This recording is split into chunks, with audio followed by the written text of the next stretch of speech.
Oke, teman-teman sekalian, untuk yang terakhir saya ingin merespon 3 hal untuk ending malam hari ini. Mudah-mudahan itu menambah matangnya cara Anda menjalankan hidup Anda dalam urusan yang apapun, di dalam maupun di luar diri Anda. Yang pertama, Anda lihat pementasan dari teman-teman kita tadi, trio apa namanya?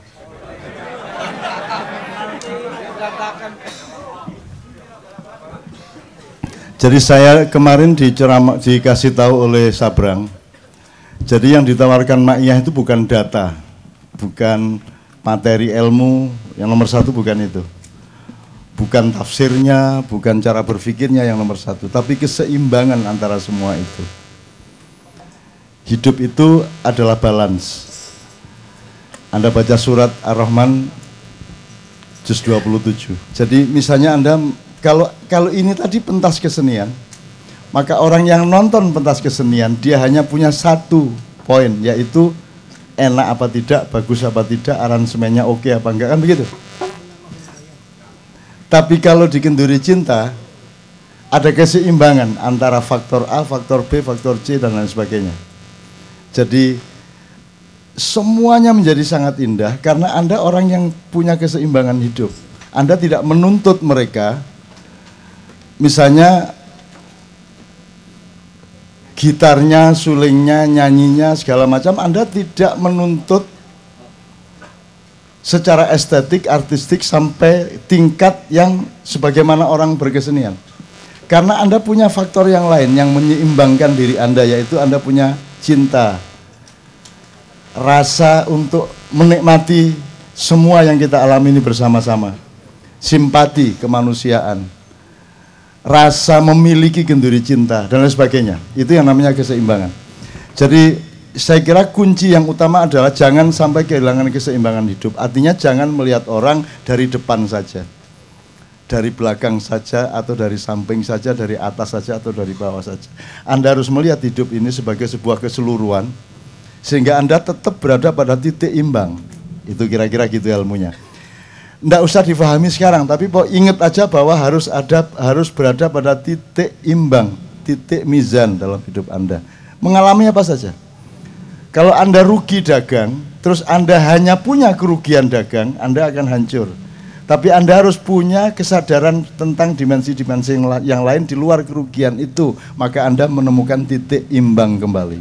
Hidup adalah mizan, hidup adalah keseimbangan. Alam semesta ini diciptakan Allah di dalam satu sistem yang maha seimbang. 1. Yang kedua, lagu yang kedua tadi Ibu, Keramat. Kuburan kali.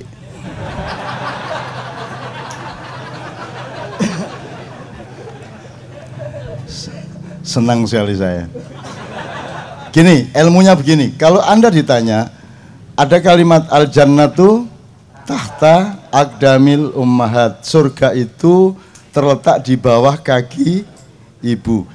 Kalau Anda ditanya begini, itu kalimat, itu hadis ya? Apa?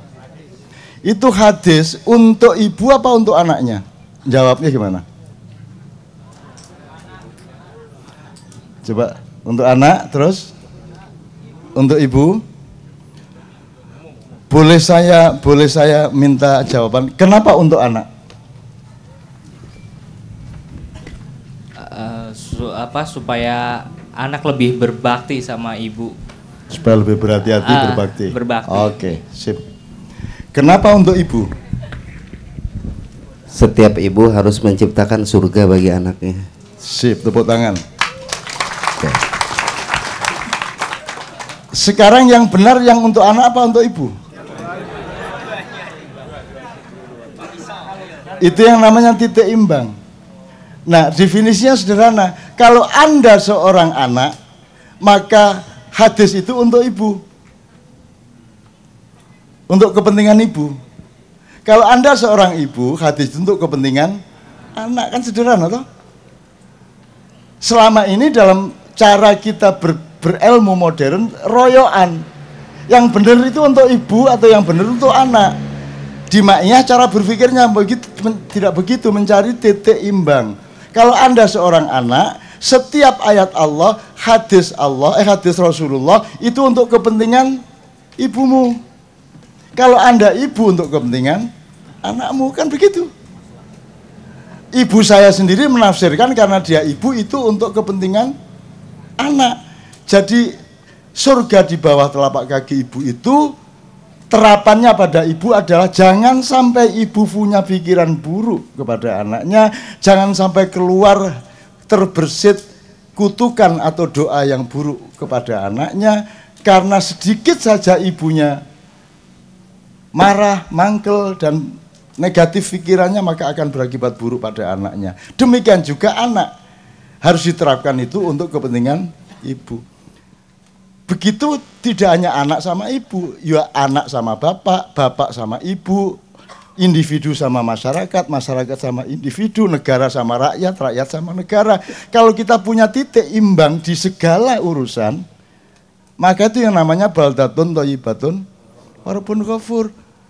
Nah, selama ini semua perdebatan di medsos itu selalu yang benar itu kuku-kuryuk, bukan kongkorongkong. Yang satu bilangnya, enggak kongkorongkong dong, masa kukuruyuk. Akhirnya Madura datang, ya tidak bisa, yang benar kukurunu. Nah, itu yang namanya manusia memecah alam semesta. Padahal alam semesta itu adalah sebuah ekosistem yang seimbang satu sama lain, maka jadikanlah dirimu adalah alam semesta yang seimbang, karena di dalam dirimu ada makrokosmos. Kalau engkau tidak seimbang, seluruh alam semesta menjadi tidak seimbang. Gampang saja, begitu kamu pusing kepalamu, sinimu terbentur, itu dunia kan menjadi berapa? Duk gitu terus berapa? Dunia menjadi satu apa dua? Menjadi banyak kan? Panca indera aja sudah langsung menipu Anda, apalagi batin Anda, mental Anda, psikologi Anda. Jelas ya, mudah-mudahan ya. Jadi nanti Anda mengalami apa saja, kembali ke titik imbang, titik keseimbangan. Oke. Negara ini tugasnya pemimpin adalah menjaga jangkar yang menyeimbangkan seluruh kuda-kuda kapal di atas air itu. Gunanya presiden bukan untuk ngurusin migas, bukan untuk ngurusin perekonomian, pajak. Dia yang menjaga keseimbangan dari semua kegiatan-kegiatan kementeriannya. Itu yang horizontal. Yang vertikal di dalam kebudayaan Jawa disebut manunggaling kawula lan Gusti. Itu maknanya bukan Anda terus ketemu Allah di Gunung Lawu, Allah pakai serban. Terus ada lagi yang kejawen, Allah ternyata pakai belangkon. Yang namanya manunggaling kawula lan Gusti, menyatunya hamba dengan Tuhan, itu bukan Anda individu ketemu sama Tuhan. Karena kalau itu cuma urusan Anda sama Tuhan, ngapain jadi teori sosial? Ngapain dia mau ngomongin ke orang? Itu sudah urus-urus sendiri, mau ketemu Tuhan, mau ketemu hantu, terserah kamu. Tapi kalau sudah menjadi teori ilmu sosial, berarti dia harus bermakna sosial. Itu berarti ya politik, ya kebudayaan, ya ekonomi, ya segala macam. Maka manunggaling kawula lan Gusti itu artinya adalah menurut tafsir Ma'iyah, kalau engkau menjadi suami, kawulamu kan istri sama anakmu. Kalau rumah tangga berarti ya pembantumu, siapapun yang ikut di rumahmu. Kalau engkau presiden berarti semua rakyatmu. Kalau engkau wali kota, semua rakyatmu di Kota Madya itu. Kalau engkau gubernur, semua rakyatmu di provinsi. Kalau engkau pemimpin, maka Tuhan sama yang kamu pimpin harus menyatu di dalam hatimu. Gitu loh. Kalau saya disuruh ngomong seperti ini, selama saya ngomong berarti saya yang mimpin keseimbangan. Maka ketika saya ngomong, saya tidak boleh menyakiti Tuhan dan tidak boleh menyakiti orang KC. Jadi kalau saya menyakiti orang KC, saya dimarahi Tuhan dan kena akibat semuanya. Dan kalau saya menyalahi Tuhan, Anda akan ikut sakit. Jadi Tuhan sama Anda harus menyatu di dalam diriku. Manunggaling kawula lan Gusti di dalam diri saya. Itu makna sosial, makna kepemimpinan, bukan makna individu ketemu Tuhan di Gunung Lawu. Itu ya, maka dia menjadi teori ilmu sosial manunggaling kaulang. Jadi itu bukan usulan kebatinan, itu urusan kepemimpinan politik, kepemimpinan pemerintahan. Itu. Makanya kalau cari presiden namanya manunggal gitu ya. Gal, ya penggal gitu. Oke. Terakhir sekali karena waktunya juga sudah mendesak. Terakhir sekali soal syahwat. Saya ingin ingat, yang berdagang angkat tangan Mas nyun sewu. Yuk kita transparan yang berdagang. Oke, berdagang dalam arti pragmatis ya, dagang barang apa gitu ya. Tapi kan semuanya sebenarnya berdagang ya. Semuanya ada yang jasa, ada yang... Tapi kan semua berdagang. Yang kapitalis angkat tangan. Kapitalis. Oke, Anda ke sini. Kenapa Anda kapitalis? Jelaskan kapitalis itu apa. Silakan. Karena saya tadi menanyakan yang pedagang siapa, yang kapitalis siapa, berarti di balik itu ada perbedaan arti antara pedagang dengan kapitalis. Monggo Mas, silakan Mas. What do you mean by kapitalis? Ya, saya bekerja di perusahaan yang setiap orientasinya adalah selalu keuntungan gitu. Jadi seperti tidak ada akhirnya gitu loh. Jadi misalkan bisnis ini udah selesai akan membuat suatu bisnis lain, dan itu selalu memang orientasinya adalah melipat gandakan sebuah ya hanya keuntungan. Itu yang saya alami, yang sehingga saya menyebut bahwa kalau orang dagang enggak gitu, Pak. Ya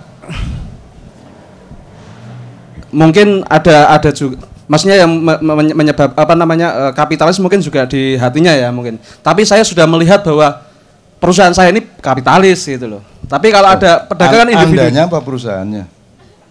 Ya saya bekerja di perusahaan kapitalis. Anda bagian dari kapitalisme perusahaan Anda, itu oke. Ya. Karena cari laba terus gitu kan, dan tidak ada habisnya. Kalau dagang enggak? Saya kalau mungkin pedagang kan individu gitu kan, individu kemungkinan juga ada yang membatasi bahwa ya cukup yang tadi dicontohkan kalau bekerja cukup jam 2 pagi sampai jam 5, jadi jadi cari laba ada bedanya yang membatasi dengan yang tidak membatasi. Ini satu klausul ya, satu klausul. Ada nggak klausul yang lain? Kalau sekarang kita ibaratkan mencari laba atau ambisi to get more and more itu adalah syahwat. Jadi wah kan itu ya. Itu syahwat. Maka apa bedanya pedagang dengan kapitalis? Kalau simbolnya adalah syahwat. Ada nggak yang bisa menolong saya?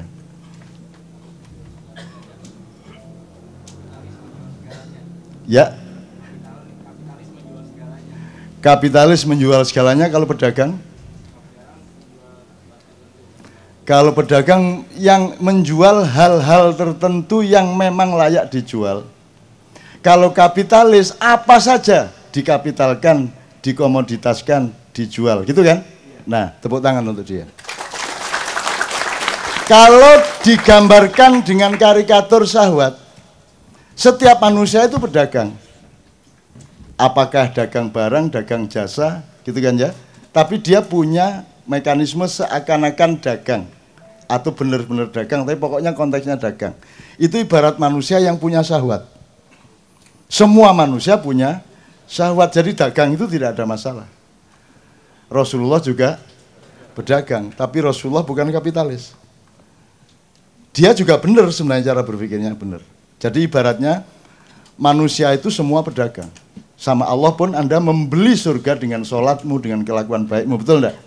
Bai'un, jadi bai'un ma'allah atau minallah, itu kan perdagangan dengan Allah. Saya pernah menulis berniaga dengan Allah.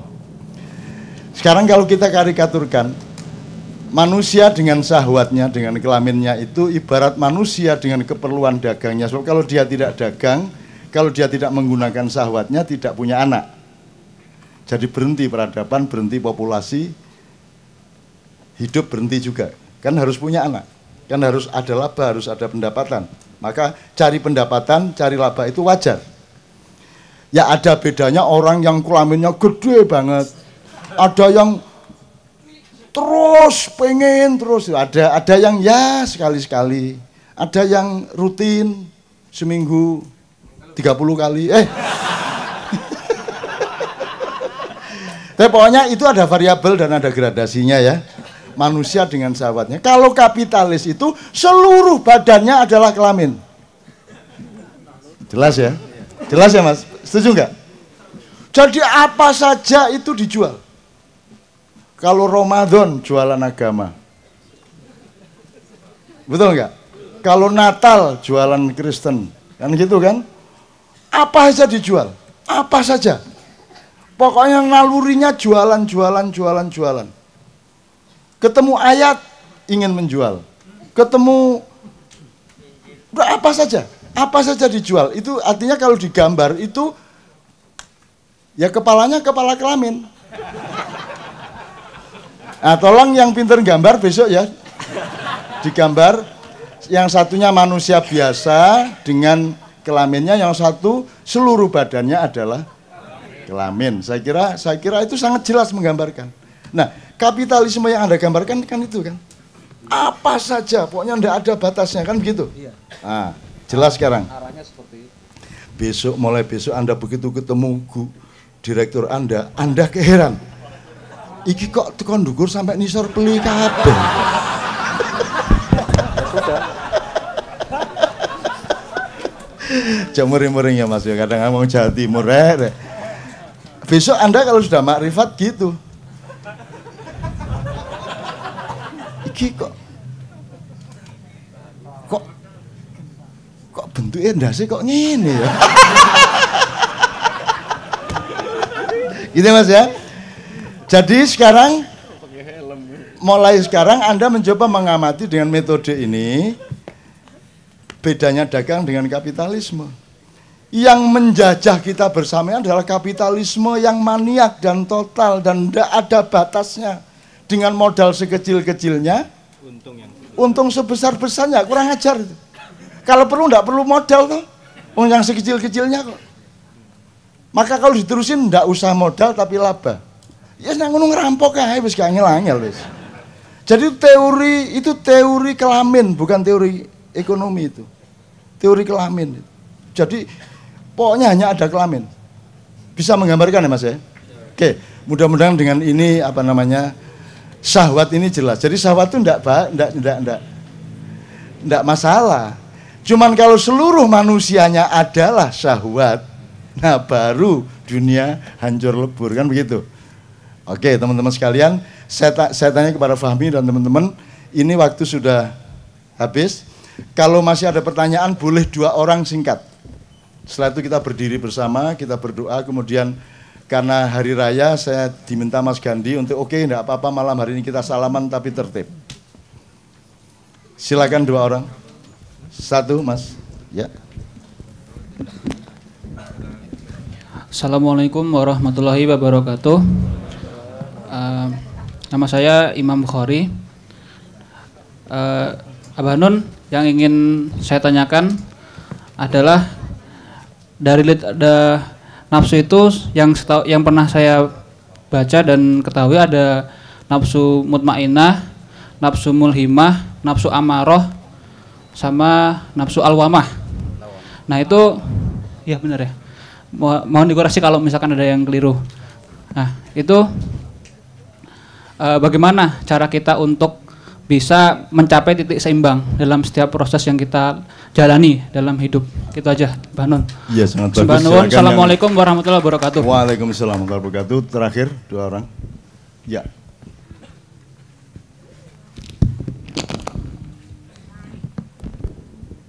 Assalamualaikum warahmatullahi wabarakatuh. Nama saya Muhammad Sugito, asli Brebes. Tinggal di Tebet sekarang.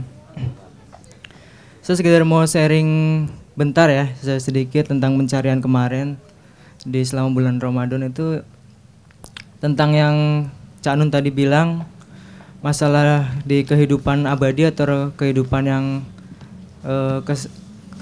yang lainnya yang berada di Al-Quran itu. Jadi saya mencari tuh memang begitu, ibaratnya memang manusia tuh sebenarnya hidup abadi, cuman yang mati kan hanya jasadnya saja. Jadi saya mengingat kembali ada agama lain yang menginginkan tentang reinkarnasi. Jadi maksudnya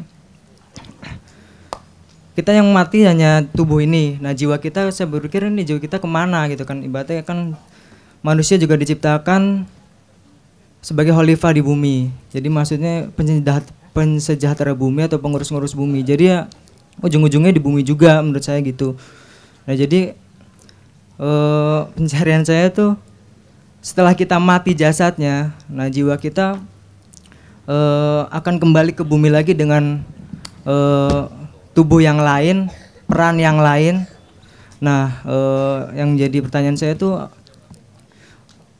kelakuan kita yang sekarang, ibaratnya kan bakal terekam di kehidupan berikutnya jika memang pencarian saya ini nggak menyimpang gitu kan, apa tidak ibaratnya. Terus masalah surga dan neraka juga, menurut saya emang banyakkan orang dan para ustadz tuh mengejar menginginkan terus surga gitu kan. Misalnya surga neraka ya ada di bumi ini, maksudnya di dunia. Jadi kalau misalnya mau fokusnya Tuhan, fokusnya hanya Tuhan bukan surga, ya pasti dapat surga. Karena menurut saya surga itu ya kebahagiaan dalam hati, ibaratnya kebahagiaan sejati yang dalam hati. Kalau neraka ya kesebaliknya, menurut saya begitu.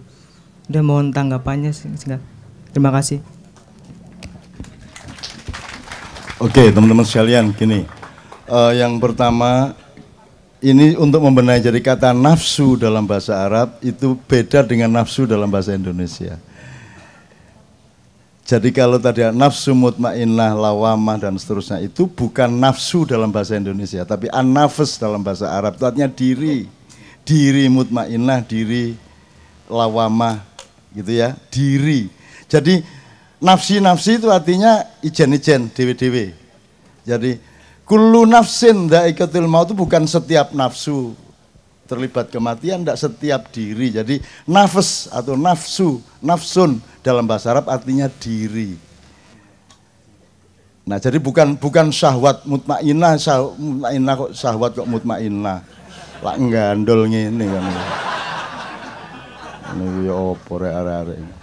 Jadi yang dimaksud nafsu di situ bukan nafsu syahwat, tapi dirimu. Jadi ada dimensi tentrammu, ada dimensi amarahmu, ada dimensi khianatmu dan lain sebagainya. Tapi seluruhnya itu tidak jelek. Seluruhnya itu baik. Manusia diciptakan sangat baik. Jadi jangan dibilang manusia itu ya diciptakan dengan baik dan buruk, enggak, baik semua. Yang menjadikan buruk itu karena kamu tidak seimbang. Nyetir diperekes ngene iki ya. Ya nyetir santai deh ya. Megangnya aja kan enggak gini banget. Megang motor tuh mosok begini banget. Kan naik sepeda kalau kamu tegang kan mesti tiba tuh. Nah, itu kan mutmainnahnya dirimu kan gitu. Jadi sekali lagi itu ada dirimu yang bersifat mutmainnah, ada dirimu yang bersifat. Itu semua tajalli atau aplikasi atau penjilmaan Allah dalam dirimu.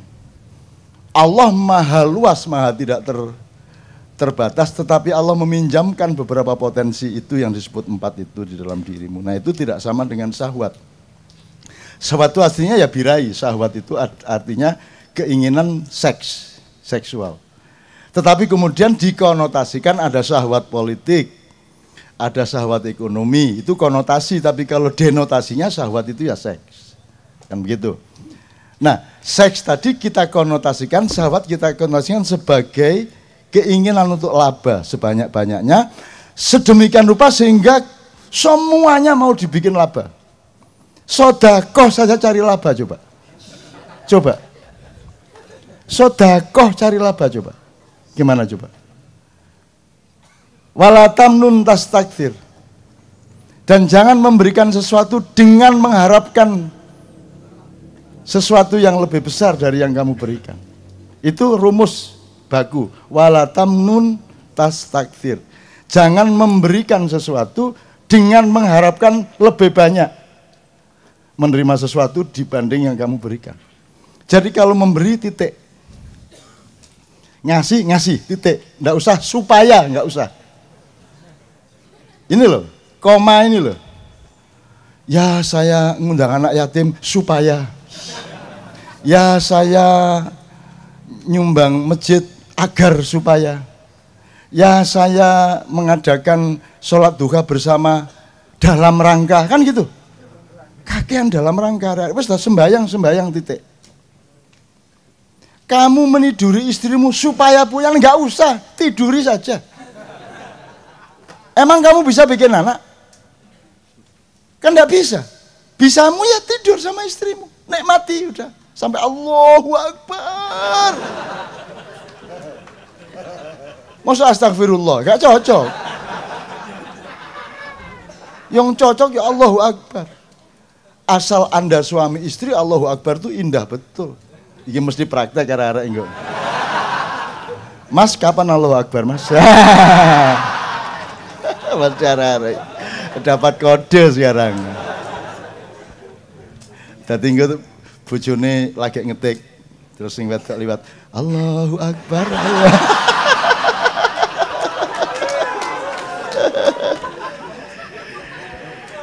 Gitu ya Mas ya, jadi jelas ya. Jadi syahwat tadi kita konotasikan, tapi denotasinya adalah arti baku defaultnya adalah seks atau birahi. Tapi ternyata birahi kemudian disebut libido. Kalau dalam psikologi, libido itu kemudian masuk ke semua wilayah, terutama politik dan kekuasaan dan kapitalisme ekonomi, kan begitu. Nah sekarang urusan dengan libido, dengan seks, dengan syahwat, dengan nafsu segala macam itu saya ingin ngomong satu hal saja. Menurut Anda bisa memenangkan jago Anda enggak? Insya Allah apa bisa? Bisa? Jamin? Jamin enggak? Atau semoga? Semoga. Hanya bisa semoga. Loh, wong kamu niduri istrimu aja bisanya semoga kok, supaya jadi anak kan semoga. Kalau yang lainnya semoga nggak jadi anak tuh. Dan lebih banyak lah itu. Lebih banyak. Itu loh Mas. Ada rumus dari Syekh Nur Somad. Dia mengutip salah satu kata-kata mutiara sufi. Alaikumud da'wah wa alainal balagh. Buddha, kamu sampaikan saja, nanti saya yang memasukkannya ke dalam hati orang itu. Bisa kamu ngomong aja. Ibaratnya kamu nyangkul aja, kamu tanam aja, nanti yang menumbuhkan Allah. Karena kamu tidak bisa menumbuhkan tanaman itu. Apalagi bikin panen dan bikin buahnya, kan tidak bisa. Udah kamu tanam aja. Begitulah kita hidup, tanam saja, lakukan saja. Sodakoh saja. Kalau kamu mengharapkan balasan dari sodakoh, itu saya merasa, logika saya, jangan-jangan Tuhan tersinggung loh. Kamu kok mengharapkan, kamu tidak percaya sama saya. Itu kan urusan saya, bahwa setiap orang yang berbuat baik akan aku tambahi berkahnya, betul enggak? Itu urusan saya, kamu tidak usah menyebut-nyebut. Jangan seperti Samara kamu ya. Ngerti Samara? Sakinah, mawaddah, warahmah. Itu supaya yang belum kawin tolong kalau bikin undangan dirubah. Kalau yang sudah dengar diem, yang belum dengar tak kasih tahu sekarang. Kan semoga keluargamu menjadi keluarga sakinah, mawaddah, warahmah. Piye kuwi karepe? Kok sakinah, mawaddah, warahmah kok semoga piye? Belum ngerti Anda? Alhamdulillah Anda tidak ngerti sehingga Anda mengucapkan itu tidak dosa. Oh tidak ngerti ya. Ngoten tak lo mboten ngertos ya ora apa-apa mlebu swarga kan gitu. Mas, rahmat kok semoga itu gimana? Yang terakhir kan rahmat. Apakah Allah belum memberi rahmat kepadamu? Semua ini rahmat Allah. Alam semesta, pohon tumbuh, daun bergoyang, hujan turun, badanmu tumbuh. Ya toh, kamu sehat, kamu kencing tinggal kencing, kamu tidak perlu membagi-bagi kalori, protein, tinggal makan terbagi sendiri. Ada ekosistem yang diciptakan Allah, semua itu rahmat. Maling dikasih rahmat, koruptor dikasih rahmat. Apakah kalau koruptor, terus kalau duit korupsinya dipakai untuk beli pizza atau pizzanya nggak enak gitu? Tetap enak, ya toh? Rahmat itu sudah pasti kok, semoga. Masa semoga menjadi keluarga yang sakinah, mawaddah, warahmah. Rahmah itu sudah pasti kok. Satu rahmah, sudah pasti, jangan bilang semoga kepada rahmah loh ya. Awas kamu. Terus mawaddah. Mawaddah itu daya magnetik antar dua orang, laki dan perempuan, yang membuat dia merasa ingin menyatu. Jadi kamu sama cewek itu punya mawaddah di dalam dirimu dan di dalam diri dia, sehingga kamu terus pacaran dan terus tunangan dan terus kawin. Jadi yang membuat kamu kawin itu karena kamu punya mawaddah. Lah kok kamu bilang semoga? Yang bikin kamu kawin itu sudah dikasih mawaddah sama Allah kok. Untung malaikat sabar-sabar. Kalau yang tugas Israel, wes kon mate nang ngene carane. Jadi Mas, kalau rahmah itu pasti, mawaddah itu pasti. Mawaddah itu yang bikin kamu nikah itu karena kamu dikasih mawaddah sama Allah, rasa cinta kepada calon istrimu itu. Jangan semoga. Nah, sakinahnya semoga. Jadi kalau di Quran ada litaskunu fi dan litaskunu ila. Kalau kamu punya rumah terus kamu tinggal di rumah itu, sudah milikmu, punya sertifikat, berarti kamu taskunu fi baitikum.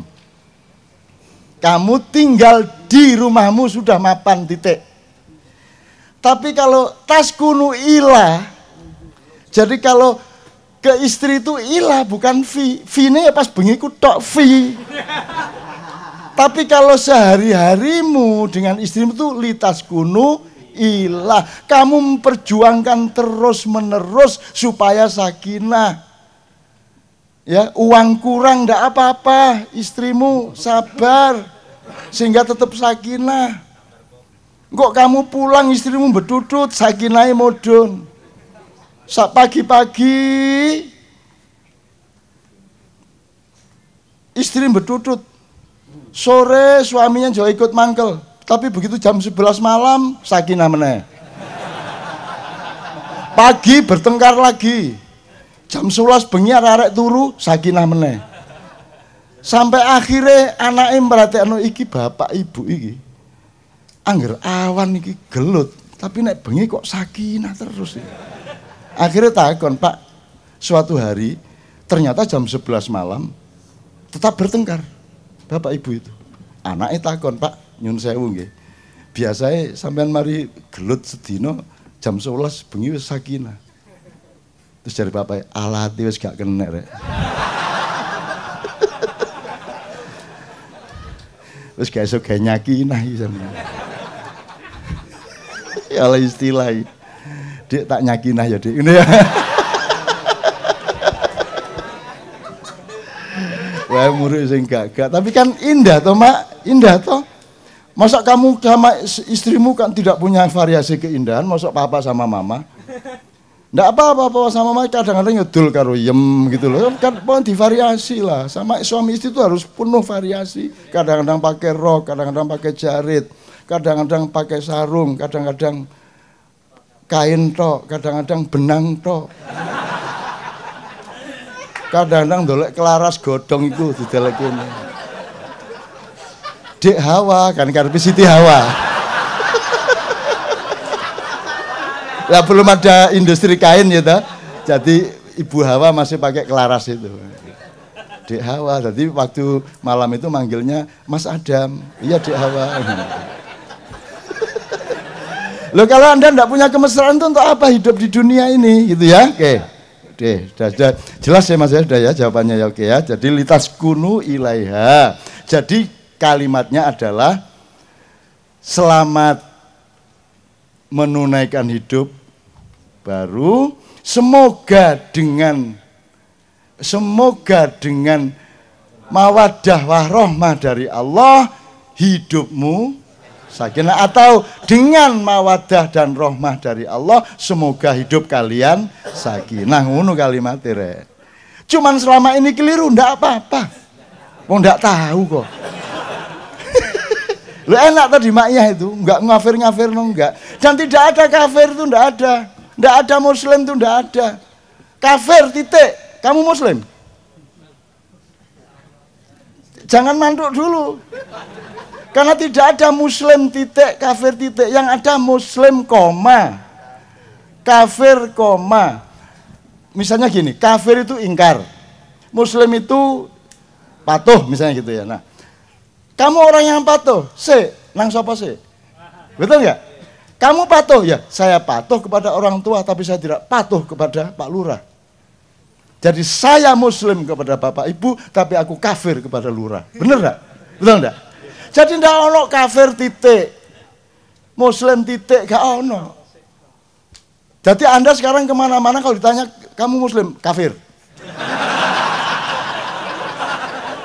Dia nggak tanya, oh kafir toh. Terus dia kan nggak tanya, ya udah biarin, dia nyangka.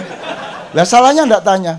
Ternyata dia kafir, terus dipanggil kamu sama takmir masjid, kok kamu ternyata kafir. Lah dia nggak nerusin pertanyaannya. Kan mestinya dia tanya, kafir kepada siapa? Kan begitu. Kalau kepada iblis kita kafir, kepada Allah kita muslim. Iblisnya kepada Allah kafir, koruptor kepada iblis muslim. Jelas ya Mas? Jelas ya? Jelas ya?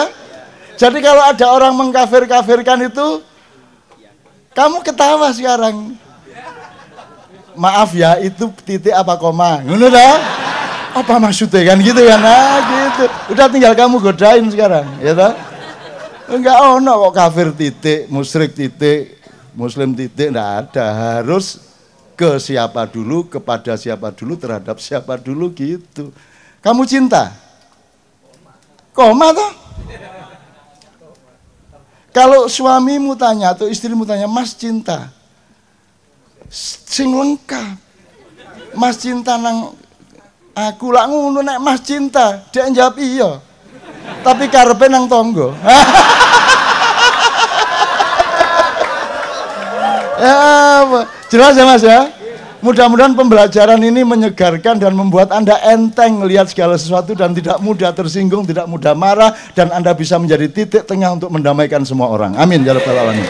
Terakhir sekali yang reinkarnasi, tidak panjang-panjang. Kamu kalau tahu itu semua tidak enak. Mending kamu tidak tahu. Lu gimana sih? Lu kamu itu nikmatnya tuh karena kamu tidak tahu. Makanya Rasulullah mengatakan semua yang kamu bayangkan mengenai surga salah. Arabia gue. Udah ngomong apa saja Nabi Muhammad ngeten iki pripun? Salah. Ngene salah. Lah kok kamu sekarang minta keterangan dari saya? Apakah surga di bumi bandek kono, yang penting swarga. Anak saya yang kecil punya jawaban. Kiamat itu ayah terjadinya tidak di seluruh alam semesta. Oh iya tah? Ndi? Ya kalau bumi tok ya ndak, tapi seluruh alam juga ndak. Ya bumi dan sekitarnya, dia bilang gitu. Anakku kelas 5 SD. Kowe kok iso ndek kesimpulan ya pokoknya gitu itu. Oh iya, jadi tata surya. Saiki bumi bulat apa datar? Sekarang saya kasih tahu, sekarang kamu jangan berdebat bumi bulat atau datar, sebab nanti kamu di surga itu terserah kamu. Kalau kamu bilang bulat dia. Kalau kamu bilang datar dia. Ngono, karena di surga engkau mengatur aliran, engkau mengatur tajri min tahtial anhar. Kamu di surga, di bawahmu ada sungai yang mengalir. Kamu harus punya kecerdasan. Sungai itu tanahnya apa apa airnya? Alirannya. Betul enggak? Jadi yang kamu ambil alirannya, itu namanya sastra. Ada banyak informasi yang sangat sastrawi bahasanya di Al-Qur'an. Kalau kamu eksak dan kamu textbook thinking dan akademis, kamu salah. Khairul Anwar mau puisi, aku ini binatang jalang. Wah, polsek ono kewan. Ya.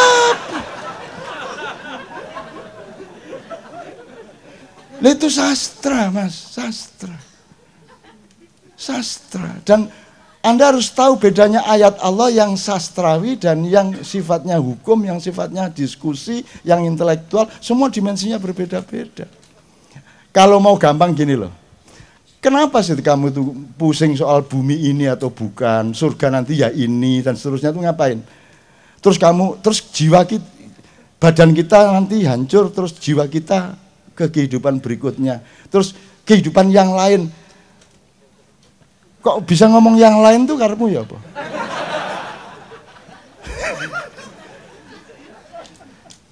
Jadi dunia dan akhirat itu istilah. Sekarang ini ya akhirat, cuman bagian awal. Gimana sih kamu itu? Sekarang ini sudah akhirat, cuman kilometer 1-2. Kok dunia yang lain enggak? Cuman sekali itu Allah bikin alam semesta. Karena kamu masih berpikir waktu itu linier, makanya belajar fisika. Ngono ceritanya. Itu kalau belum lagi sekarang apa? Reinkarnasi segala macam. Kamu nanti memerintah aliran. Apa aliran itu? Kamu tidak usah pusing ini bumi ceper apa bunder. Kamu tidak usah pusing gini. Kamu kan bilang bumi dan langit, gitu kan? Bumi dan langit, karmu bumi dan langit itu apa? Iki bumi ke langit. Ini bagian dari semua ini kok. Satu, langit dan bumi itu satu. Allah dan engkau itu satu. Semua itu tunggal, tidak ada yang tunggal dalam kehidupan. Kamu sebut yang tidak tunggal, sebut satu benda yang tidak tunggal. Ayo wis, apa? Ini sama? Berapa? 2 itu kan simbol supaya kamu tidak salah memahami yang kamu sebut 2 ini. Ini sama enggak, Mas? Air sama botolnya, sama tutup biru segala macam. Tapi yang ini tuh ini apa bukan? Jadi meskipun ada gini 10.000, tetap yang ini bukan yang ini bukan yang itu. Jadi setiap hal itu tunggal.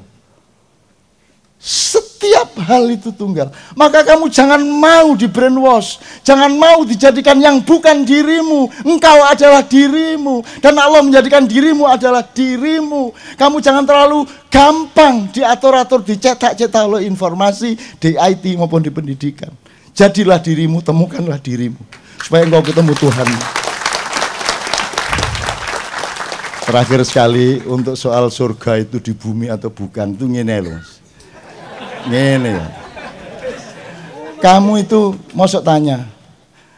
Kamu kan tahu toh, sedikit aja air, es, air, uap. Itu aja. Kamu sekarang sedang es.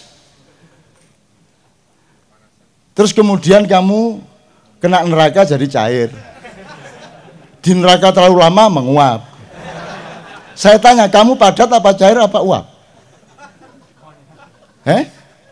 Kamu yang mana? Yang es apa yang cairan apa yang uap? Yang mana yang kamu? Loh, wong kita air aja bingung kok. Jadi gitu nanti surga segala macam ini cuman kasusnya kayak air dan uap dan es itu, cuman gitu toh. Makanya kalau Anda ketemu jin, ketemu malaikat segala macam itu jangan terus default. Oh nek Jibril ku rupane rodok ngene rek. Irunge lho enggak, Jibril mau jadi es. Jibril mau jadi angin, Jibril mau lebih besar dari matahari, lebih besar dari matahari. Dan tidak ada konflik di situ. Karena ada ekosistem dengan keseimbangan yang luar biasa yang belum bisa Anda alami di bumi. Kalau tak teruskan, kamu gendeng. Berdiri semua. Yuk.